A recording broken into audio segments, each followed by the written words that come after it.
It's been only 3 years in the top flight, and Kariobangi Sharks seem to be on an upward trajectory season in, season out.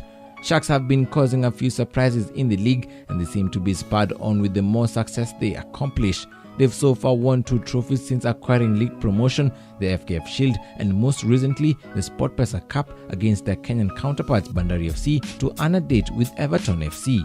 It was a nice feeling for winning the SportPesa Cup, because we were in the same tournament with the big teams in East Africa like Gor Mahia, FC Leopards, and Simba and Yanga in Tanzania, and emerging as the winners is a good thing. In their first season in the KPL, they finished third and reached the final of the FKF Shield, but were knocked out by AFC Leopards, and quite inevitably, after gaining the much required experience, they won the FKF Shield in the subsequent year, which was last year, beating Sofapaka 3-2 in a thrilling final, and got to represent the country in the CAF Confederations Cup. A good experience, and what you can learn from the Continental is that it bolsters your experience, basically, because if you look at when we came back from the Continentals, actually the morale the boys had was so massive. We didn't make it too far. Actually, we only had 4 games, I will say, against Atasolai and Asante Kotoko, and it's another stage that doesn't need a lot of mistakes, because we were bundled out because of our own mistakes. A penalty, I'll say, in Kumasi, and a goal that we just gave away. A defender, or I'll say my team player just gave away to Kotoko. I think it gave them enough morale for the league matches. If you look at the way they face their opponent in the league, it's different before we played the Continentals. This season has not been the best of seasons for Sharks in the league, despite starting off quite superbly with a convincing win over Kenyan Premier League champions Gor Mahia in the season opener.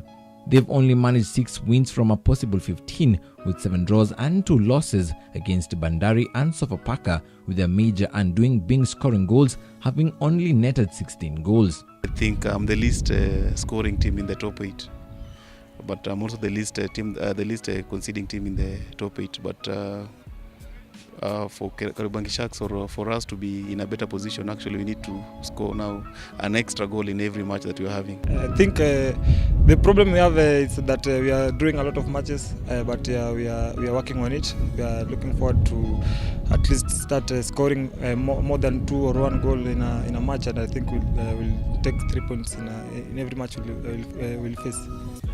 We have only lost 2 matches against Sofapaka and Bandari, and every match that I'll say that we lost, we never failed to create more than 4 chances. If you look at the Bandari match, had we been clinical enough, then we could have even finished the match in the first half.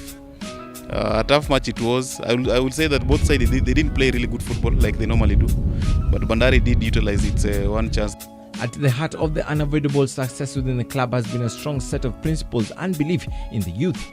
The club has produced quite a number of youngsters who have shown for both club and country, with the most notable export being Ovelo Ching, who scored a superb free kick in the final of the last Sekafa Senior Challenge Cup played at the Machakos Stadium.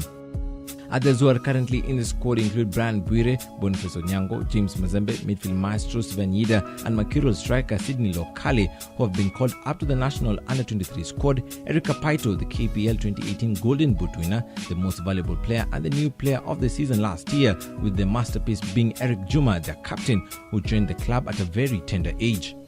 Over the years, Kariobangi Sharks have been known for playing youth teams, and we've been accommodating young players from way back. Even my story is a prophecy, because I joined Kariobangi Sharks when I was a very young boy, and seeing these young boys joining the team right now is not a new thing, because I think it's our culture, and it's a good thing, because it's nurturing players, and it's giving them at least opportunity to be known out there.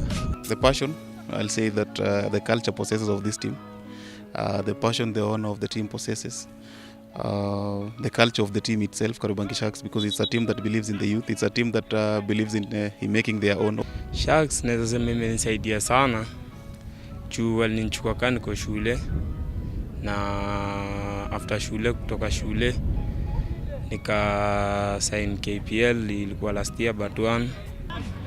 After hapo ndo nikaitwa under 20, nikaanzia hapo under 20 nikacheza game moja ya Rwanda. Ndio kutoka hapo ndo kurudi kutoka Rwanda ndo nikaanza kucheza at least ma games. Sasa hapo naweza sema Sharks ndo wamenipatia courage kubwa sana ya kucheza ball. It's not been an overnight success for Kariobangi Sharks, and slowly but surely have reason to become a force to reckon with in the Kenyan football scene, and hopefully in the next few years in the continental scene.